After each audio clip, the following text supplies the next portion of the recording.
नमस्कार मंडळी.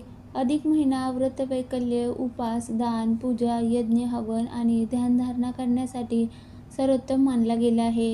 या कालावधीत केलेल्या आराधना, उपासना, नामस्मरण, जप यामुळे पापकर्माचा क्षय होऊन पुण्यप्राप्ती होऊ शकते, असे सांगितले जाते.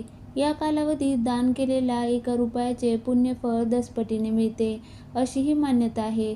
तसेच पुरुषोत्तम महिन्यात श्रीकृष्ण कथा, भागवत कथा, श्रीराम कथा, विष्णू सहस्रनाम आदी मंत्राचा नियमित जप आणि तीर्थस्थळी जाऊन स्नान आदी कार्य केल्याने अधिक पुण्य प्राप्त होते, असे सांगितले गेले आहे.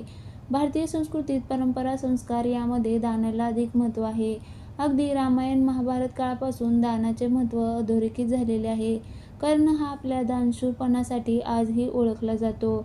धन, वैभव, धान्य वृद्धिंगत होते अशी मान्यता असल्याचे सांगितले आहे.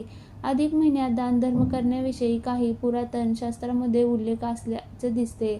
इतकेच नव्हे तर अधिक महिन्यातील कोणत्या तिथीला काय दान करावे याचेही नियम घालून दिले आहेत.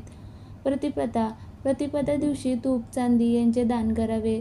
द्वितीया सोने, कांस्य यांचे दान करावे. तृतीय चणे व चण्याची डाळ यांचे दान करावे. चतुर्थी खारीक दान करावे.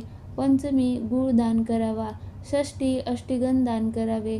सप्तमी रक्तचंदन, गोड पदार्थ, रंग यांचे दान करावे. अष्टमी रक्तचंदन, कापूर, केवडा यांचे दान करावे. नवमी केशर दान करावे. दशमी कस्तुरी दान करावे. एकादशी गोरोचन दान करावे. द्वादशी शंख दान करावा.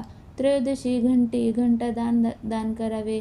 चतुर्दशी मोत्याची माळ दान करावी. पौर्णिमा, अमावस्या माणिक तसेच अन्य रत्ने दान करावी.